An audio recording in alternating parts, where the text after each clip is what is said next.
साहब जी, आपने मेरी बातों का बुरा तो नहीं मनाया? नहीं अयूब, कैसी बातें कर रहे हो?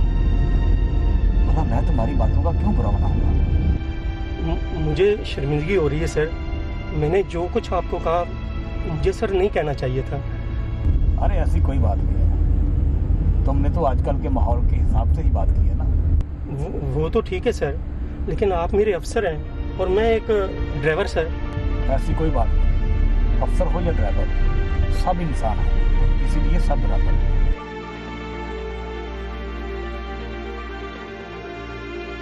अल्लाह आपको खुश रखे। मैं सुबह 8 बजे आ जाऊंगा सर आपको लेने।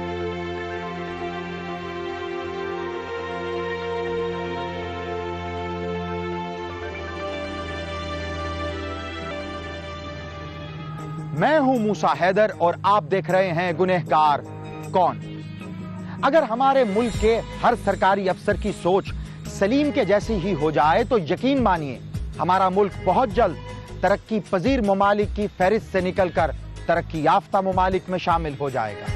लेकिन यहां एक बहुत तल्ख सवाल है, वो ये कि क्या हमारा माशरा इस किस्म की सोच के हामिल लोगों को अपनाता है?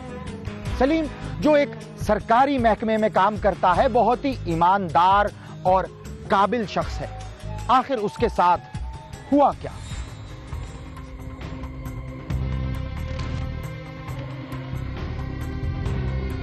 फिलहाल ये आप रख लें, बाकी भी 1-2 दिन में हो जाएगा। बस सलीम साहब को मनाना अब आपका काम है। देखिए, अगर आप रकम पूरी दे देते तो अच्छा होता। मैंने किसी को भिजवानी है। मेरी तरफ से घबराना बिल्कुल नहीं है, मुझे कुछ नजर तो आए, बाकी रकम भी आ जाएगी।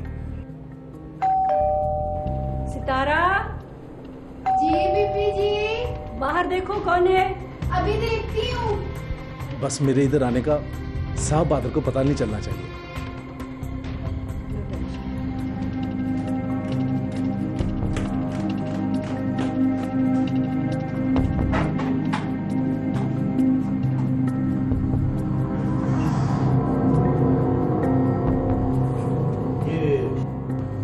बाहर गाड़ी किसकी खड़ी है? अपने घर में कोई आया है? जी साहब जी, एक आदमी आया हुआ है ड्राइंग रूम में। आदमी कौन है वो और किससे मिलने आया है? मैंने तो साहब जी पहली दफा देखा है उसे। बीबी जी से मिलने आया है। कहाँ है ज़ेबन नसा? वो ड्राइंग रूम में बैठी है, उसी आदमी के पास। ऐसा करो कि ज़ेबन नसा को बुलाओ।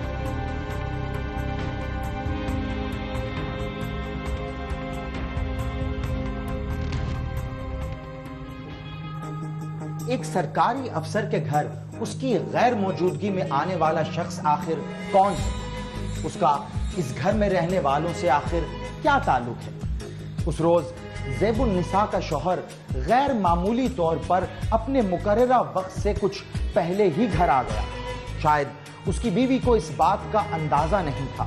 यही वजह है कि जब सितारा ने साहब के आने की इत्तला कमरे में बैठी हुई ज़ेबुन निसा को दी तो वो घबरा गई।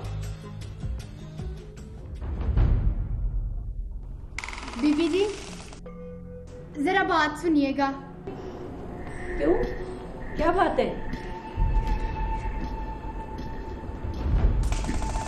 हाँ बोल। बेल बजी थी, बाहर कौन है? वही बताना है आपको। साहब जी आए हैं बाहर, आपको बुला रहे हैं। सलीम आए? अब तुमने उन्हें बताया तो नहीं कि घर पे कोई आया हुआ है? अब बाहर गाड़ी खड़ी देखकर उन्होंने खुद ही पूछा था तो मुझे बताना पड़ा। तुमने भी अपनी असलियत के मुताबिक ही बात की है। चल जा, दफा हो किचन में काम कर अंदर।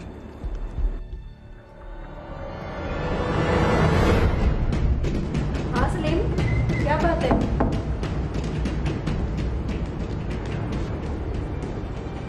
ये बाहर गाड़ी किसकी है? कौन आया है? कौन सी गाड़ी? मुझे क्या पता किसकी गाड़ी है, कोई खड़ी कर गया होगा। देखो ज़ेबन नसा, ना तो मुझे झूठ बोलने की आदत है और ना सुनने की। तो तुम्हारा मतलब है कि मैं झूठ बोल रही हूँ? जो खुद झूठा होता है ना, उसे दूसरे भी झूठे लगते हैं। इसका मतलब है कि तुम ये नहीं बताओगी कि अंदर कौन है। अगर तुम्हें शक है तो पूछने की जरूरत क्या है? जो है सो है।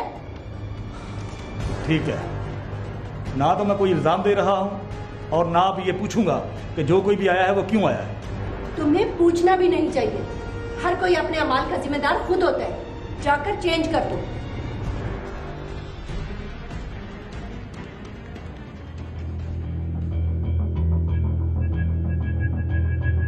मेरा ख्याल है कि मुझे अब चलना चाहिए, कहीं मामला खराब ना हो जाए। ठीक है, अब तुम जाओ और बाकी मैं खुद ही संभाल लूंगी। 1-2 दिन तक मुझे फोन ना करना।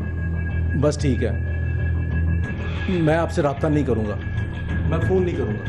अब जाओ और इस दरवाजे से निकल जाओ।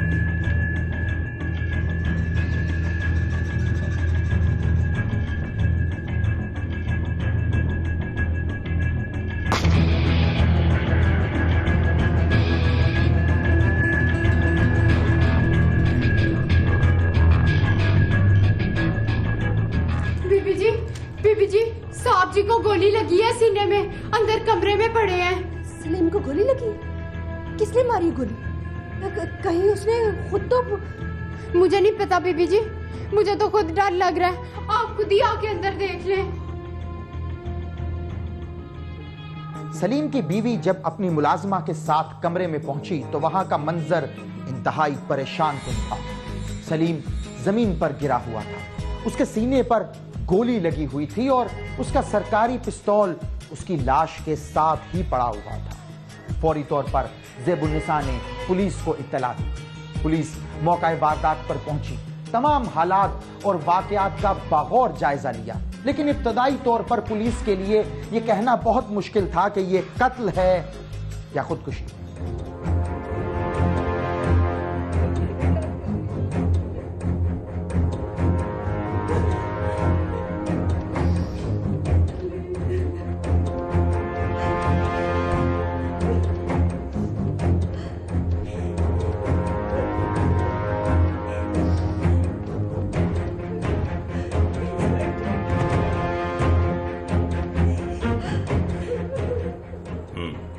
तो आपके बकौल इन्होंने अपने सरकारी पिस्तौल से खुदकुशी की है? जी इंस्पेक्टर साहब, ये खुद भी कस्टम के महकमे में इंस्पेक्टर थे। कितनी देर पहले का वाकया है? यही कोई आधा घंटा पहले का। तो घर में उस वक्त कौन कौन था? मैं और मेरी नौकरानी थी। और ये कौन है? ये हमारी बेटी है गुल। आपसे कोई नाराजगी तो नहीं थी सलीम साहब की? मेरा मतलब है कभी उनसे कोई बात हुई हो? नहीं इंस्पेक्टर साहब, ऐसी तो कोई बात नहीं थी। वो ऑफिस से आए, मैंने दरवाजा खोला, सलाम दुआ ली और वो अपने कमरे में चले गए। इनके अंदाज से आपको क्या लगा? मेरा मतलब है ये परेशान तो दिखाई नहीं दे रहे थे। परेशान तो ये हर वक्त रहते थे, बात बात पर लड़ने लगते थे। मुझे लगता था कि दफ्तर का काफी प्रेशर था इनके ऊपर।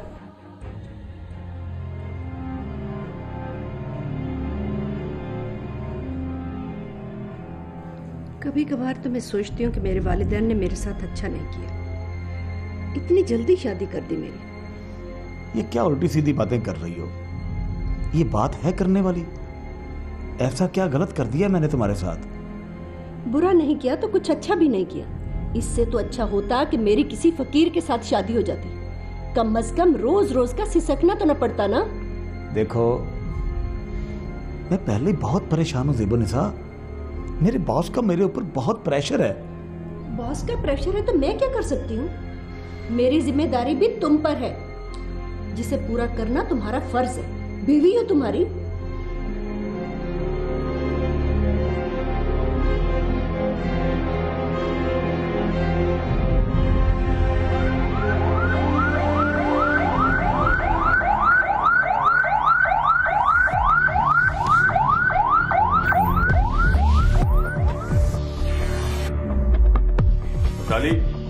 मेरा ख्याल है एम्बुलेंस आ गई है, तुम बॉडी को पोस्टमार्टम के लिए भेज दो।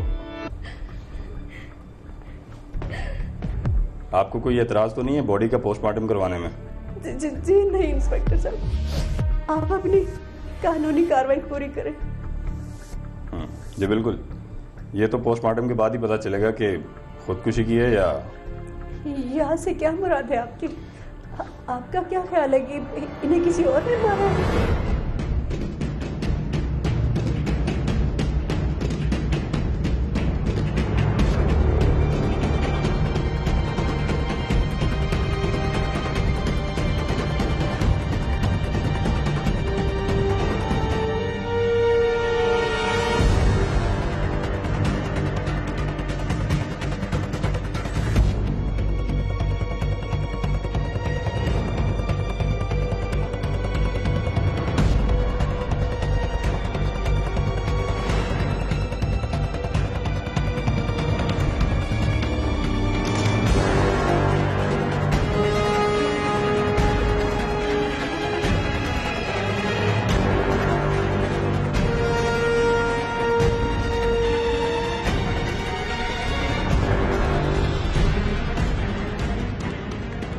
देखिए मोहतरमा, हौसला करें, मुझे आपसे कुछ ज़रूरी बात पूछनी है।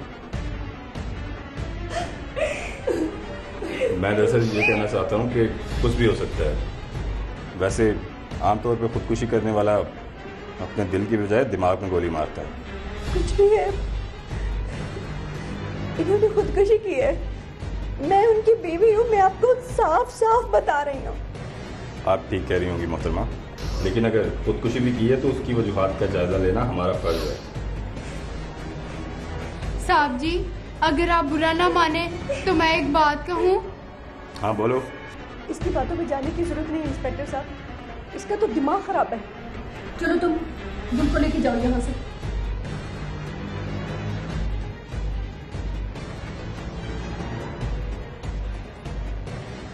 मुझे तुमसे ये उम्मीद नहीं थी।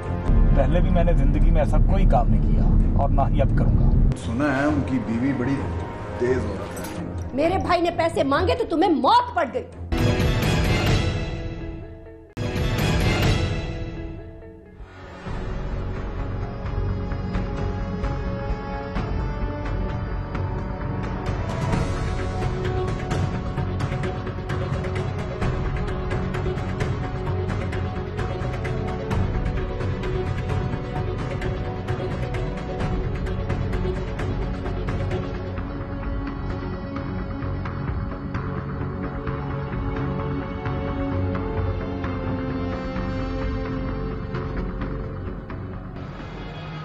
पुलिस को सलीम के केस में शक था।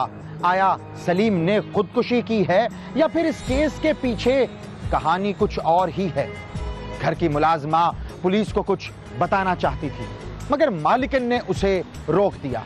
आखिर क्यों?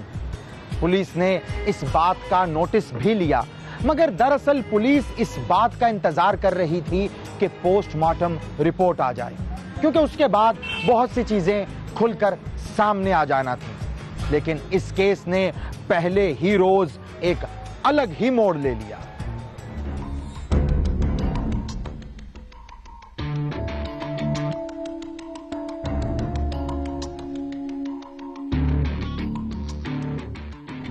अगर आप बुरा ना माने तो एक गिलास पानी मिल सकता है?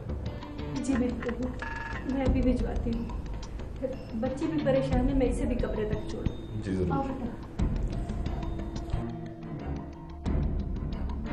सर, ये मरने वाले की जेब में से निकला है। मुझे तुमसे ये उम्मीद नहीं थी ज़ेबुनिसा। क्या मतलब हो सकता है इसका? सर, मामला भी गर्म है, ठंडा होने में फिर अंदाजा भी लगा लेते हैं कोई बात जरूर है।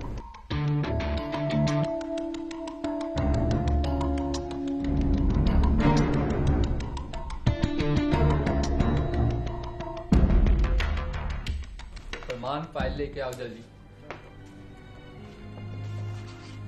ऐसा करो, 2 कप चाय लेके आओ। पति कब आएगी यार? कितनी गर्मी हो रही है। गर्मी तो बहुत ज्यादा है। बड़ा अफसोस हुआ सलीम साहब का सुनकर। हुआ क्या था उनके साथ? बस कदीर साहब, मुझे भी कुछ समझ नहीं आई। बंदा बड़ा गुड था। कल तुम्हें छोड़ने गए थे ना उन्हें घर, रास्ते में कुछ बताया था? बहुत अच्छे मूड में थे। अल्लाह जानता है कि लगता ही नहीं था कि वो कोई ऐसा काम करेंगे। मैंने जो बात कही थी, कहीं तुमने उनसे तो नहीं कर दी थी? बात तो की थी मैंने, बस आगे से उन्होंने बात ही ऐसी कर दी कि मैं शर्मिंदा होकर चुप हो गया।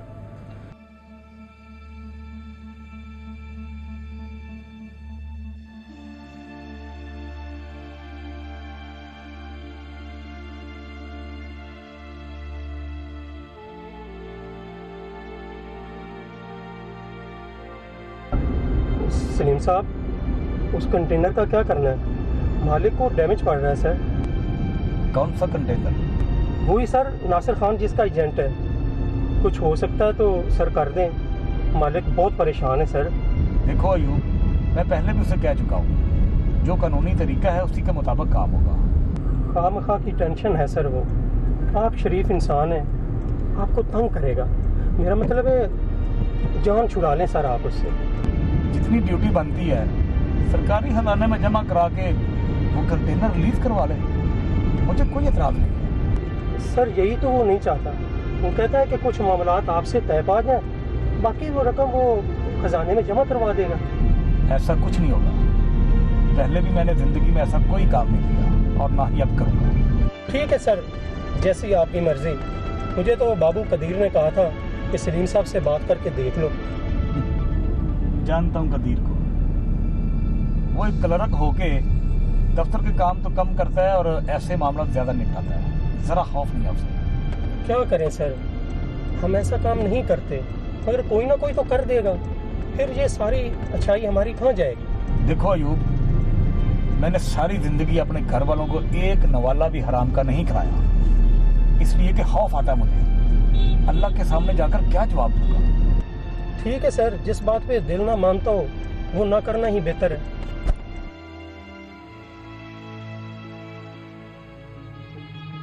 इस वाकये को एक हफ्ता गुजर गया। सलीम ने खुदकुशी की थी, यह बात पुलिस के सामने पोस्टमार्टम रिपोर्ट के जरिए आ चुकी थी। दूसरी जानिब सलीम की बीवी ने पुलिस को बयान दिया कि सलीम पर उसके दफ्तर वालों की तरफ से नाजायज काम करने का मुस्तकिल दबाव था और इसी डिप्रेशन में आकर उसने मौत को गले लगा लिया। लेकिन सलीम की जेब से मिलने वाला रुक्का वो पुलिस को कुछ और ही कहानी सुना रहा था। इसलिए पुलिस ने तफ्तीश का रुख मोड़ने का फैसला किया और मोहल्ले में मौजूद हजाम की दुकान पर पहुंचे।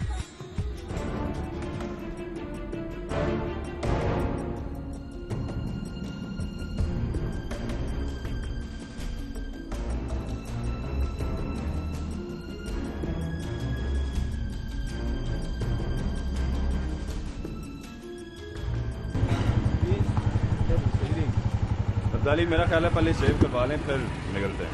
सर इधर से खाली शेव नहीं बनेगी, मालूमात भी मिल जाएंगी। पर तुझे भी अकल नहीं आएगी। जिस काम के लिए मैं तुझे इधर लेके आया हूँ वो तो मुझे ही पढ़ा रहा है। माफ़ी चाहता हूँ सर। सर वो क्या है ना कि बड़ों को कहते हुए सुना है कि बात अच्छी हो या बुरी जाम से छिपी हुई नहीं होती। हाँ चला जा फिर।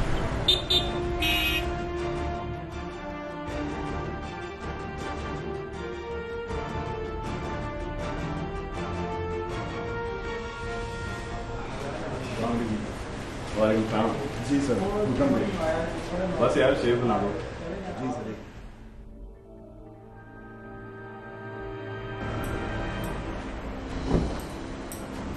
सर जी कुछ पता चला? क्या हुआ? सलीम साहब ने खुदकुशी क्यों की? नहीं यार, अभी तो कुछ पता नहीं चला। तुम्हारे मल्लेदार थे और गार्ड भी, तुम बेहतर जानते होगे कैसे बंदे थे। क्या बताऊं सर जी, सलीम साहब बहुत ही शरीफ बंदे थे। घर से काम और काम से घर, कोई ऐब भी नहीं था उनमें। तो लगता ही नहीं था कि कस्टम के अफसर हैं।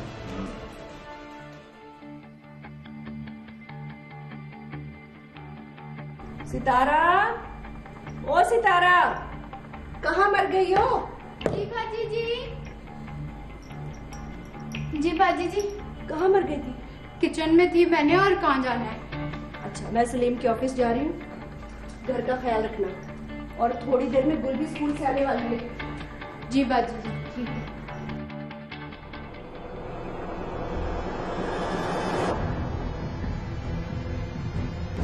सलीम साहब खुद तो बड़े शरीफ आदमी थे जी, लेकिन सुना है उनकी बीवी बड़ी तेज औरत है। वो कैसे? अक्सर सलीम साहब से लड़ती रहती थी। उनकी मुलाजमा तो सब पता है सर जी। एक बार मैं उनके घर गया था, तब भी लड़ाई की आवाजें आ रही थी।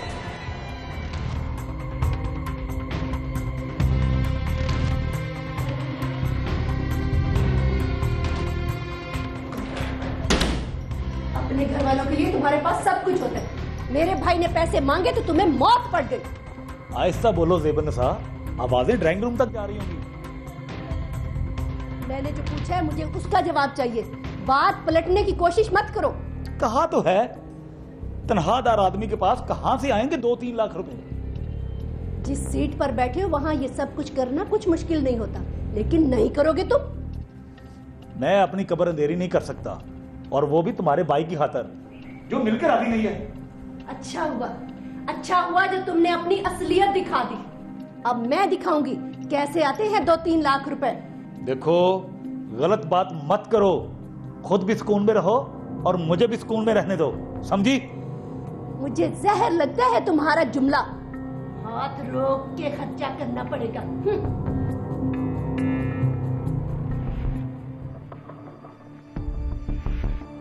कितनी लंबी उम्र है उस औरत की। अभी नाम लिया, वो सामने जा रही है। जब तक सलीम साहब जिंदा थे ना सर जी, कभी इन्हें पैदल चलते नहीं देखा था, हमेशा गाड़ी से ही उतरती थी। लेकिन अब देखो। बस यार ऐसे ही है, जो औरत शोहर की जिंदगी में उसकी इज्जत नहीं करती, उसका अंजाम भी ऐसे ही होता है। अब्दाली, चलें, ये बाइक खड़ी है, इसका ख्याल रखना, हम सलीम साहब की तरफ से हो गया। सर आप बेफिक्र हो जाए। उस रोज बाजी ने झूठ बोला था। सुना है उस दिन उस वक्त तुम उनके घर पे मौजूद थे। तुम्हें क्या तकलीफ पहुंचाई है मैंने? क्या फजूल बात कर रही हो?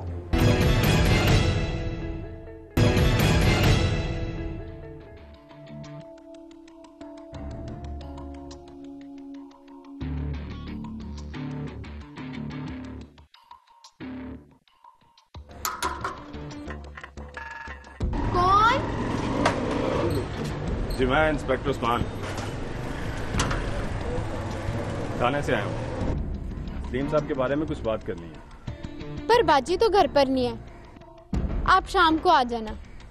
फिलहाल तो तुम्हारे साथ ही करनी है, इधर ही कर लें या अंदर आ जाएं? देखें, अगर बाजी आ गई तो बहुत डांटेंगी मुझे। इधर ही खड़े होकर जल्दी से पूछ लें क्या पूछना है। उस दिन तुम कुछ बताने लगी थी, मगर सलीम साहब की बीवी ने तुम्हें मना कर दिया था, क्या बात थी? देखें, मैं आपसे बात तो कर लूं, लेकिन अगर बाजी को पता चल गया तो मेरी शामत आ जाएगी। हमारी गारंटी है, ना तुम्हारा नाम आएगा और ना तुम्हारी शामत आएगी। जल्दी बताओ। उस रोज बाजी ने झूठ बोला था। असल में उस रोज एक बंदा आया हुआ था घर में, साहब जी को पता चल गया। कौन बंदा था? वो कोई ऑफिस का बंदा था, नासिर खान नाम था उसका। क्या करने आया था ये मुझे पता नहीं, ये आपको बाजी बता सकती हैं। चलें ठीक है, हम फिर शाम को आएंगे।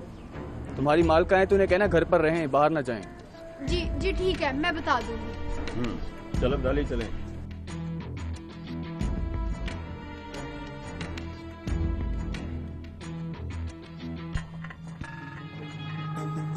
दोनों पुलिस एहलकार यहां से सीधा सलीम के दफ्तर पहुंचे, क्योंकि वो असली हकायक जानना चाहते थे। जिस रोज ये वकुआ हुआ, उस रोज नासिर सलीम के घर ऐसे वक्त आया था जब सलीम घर पर मौजूद नहीं था। ये भी हो सकता है कि ऐसे मौके पर नासिर का सलीम के घर आना उसकी खुदकुशी की वजह बन गया। अब देखना यह है कि पुलिस के पूछने पर क्या नासिर पुलिस को यह बात बताएगा या फिर छुपा जाएगा। यार अब क्या करना है? सलीम तो रहा नहीं, अब किसी और से बात करा दे। अभी उनकी जगह पे कोई नया बंदा आया ही नहीं है। आएगा तो देखना पड़ेगा काम करने वाला है कि नहीं। अब तक नुकसान पे नुकसान हो रहा है। अगर मुझे पहले पता होता मैं सारी रकम सरकारी खजाने में जमा करा देता, कम से कम जान तो छूट जाती।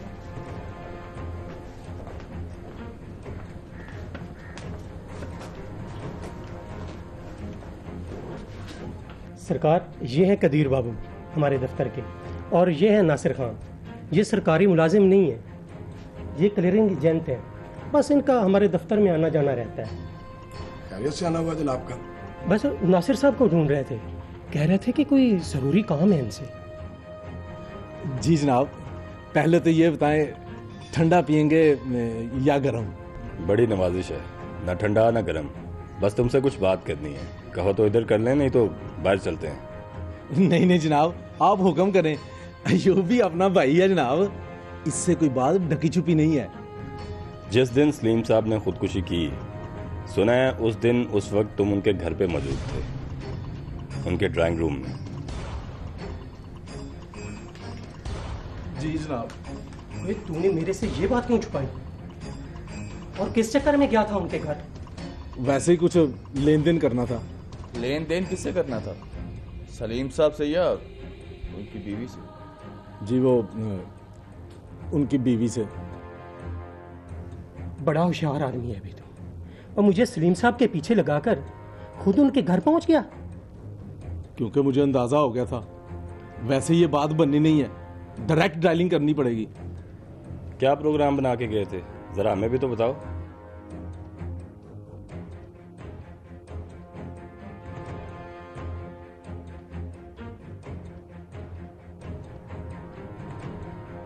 तो सारे हरबे आजमा के तूने सोचा कि सलीम साहब के घर पहुंचना चाहिए, ऐसा ही है ना?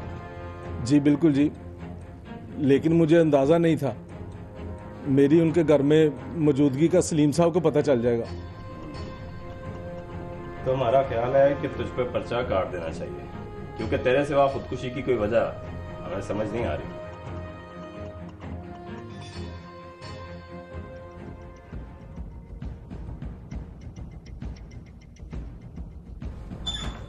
बाजी जी, मैंने आपसे एक बात करनी है। बोलो, क्या बात है? मैंने अपने अब्बा को बुला लिया है गांव से, मैंने नहीं रहना अब इधर। आप अपना बंदोबस्त कर लो।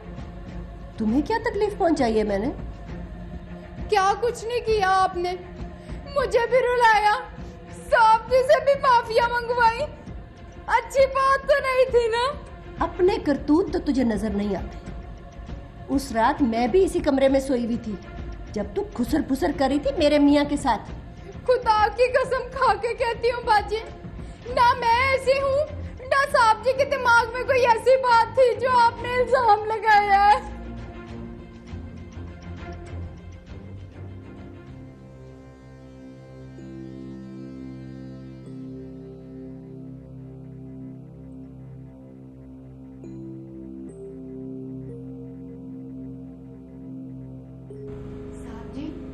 मैंने ड्राइंग रूम में आपका खाना लगा दिया।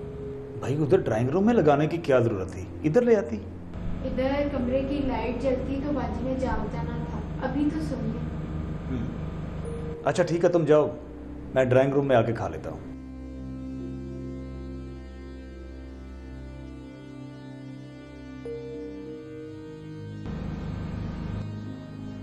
ये क्या इशारे चल रहे हैं नौकरानी के साथ? कौन से इशारे? क्या फजूल बात कर रही हो? तुम क्या समझते हो कि मैं सो रही थी? जाग रही थी मैं। मुझे तो पहले ही शक था कोई खिचड़ी पक रही है तुम दोनों के दरमियान। क्या हो जाता है तुम्हें ज़ेब? क्या देख लिया तुमने, और कौन सी बुराई की है मैंने? तुम क्या मुझे अंतिवैरी समझते हो?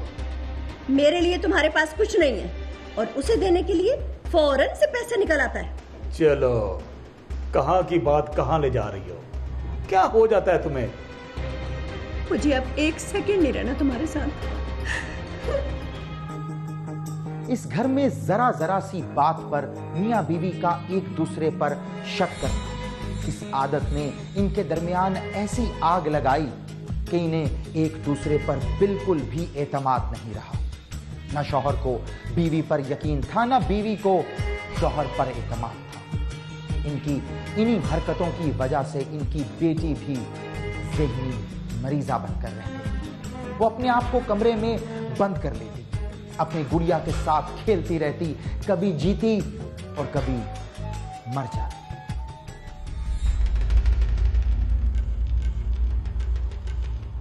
तुम मेरी दोस्त हो ना, हम कभी नहीं ना लड़ते। मेरी मम्मी पापा बहुत ही खराब है, हर वक्त लड़ते रहते हैं। कभी मम्मा कहती हैं मैं घर छोड़ के चली जाऊंगी, कभी पापा कहते हैं वो मर जाएंगे। अगर वो दोनों चले गए तो हम किसके पास रहेंगे? मुझे बहुत डर लगता है।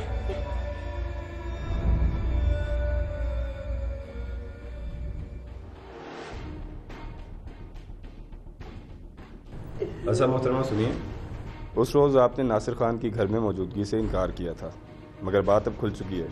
क्या ताल्लुक है आपका उससे? मेरा उसके साथ कोई ताल्लुक नहीं है। मैं अपने शौहर के अलावा किसी और की तरफ देखना भी गुनाह समझती हूँ। यही तो समझ में नहीं आ रहा, कोई ताल्लुक भी नहीं था लेकिन फिर भी वो आपके घर में मौजूद था। कोई डील चल रही थी उससे? मेरे भाई को कराची में कारोबार के लिए 3 लाख रुपए की जरूरत थी।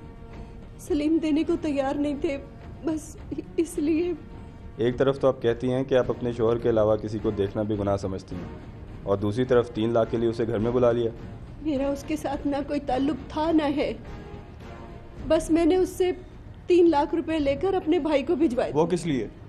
उसके क्लाइंट का कंटेनर ड्राई पोर्ट पर खड़ा था जो सलीम निकलने नहीं दे रहे थे। मैंने कहा था कि मैं निकलवा दूंगी। तो फिर निकलवा दिया कंटेनर? बस उसी रोज जब सलीम दफ्तर से घर वापस आए तो नासिर घर में मौजूद था। वो सिर्फ ये पूछने के लिए आया था कि काम का क्या बना। सलीम साहब माने कि नहीं। अच्छा, तो आपने उनको क्या बताया कि नासिर खान क्यों आया हुआ है उनकी गैर मौजूदगी में? मैंने उन्हें यकीन दिलाने की बहुत कोशिश की, सारी बात बताई, लेकिन उन्होंने यकीन करने की बजाय कमरे में जाकर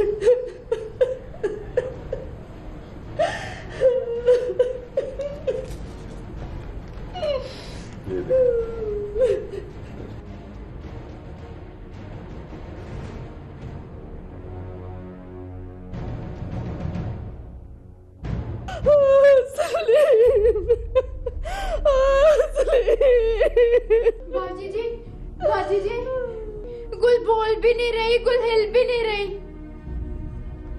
क्या हुआ गुल को? बाजी आके देखें। कहाँ है गुल?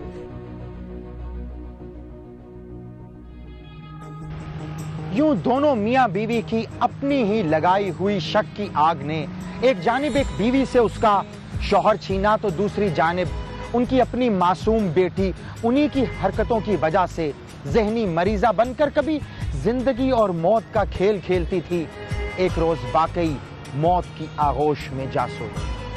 पुलिस ने इस केस की तमाम तर अंदरूनी कहानी का पता तो लगा लिया, मगर कोई कार्रवाई नहीं कर सकी, क्योंकि खुदकुशी करने वाला सलीम खुद ही कातिल था और खुद ही मकतूल।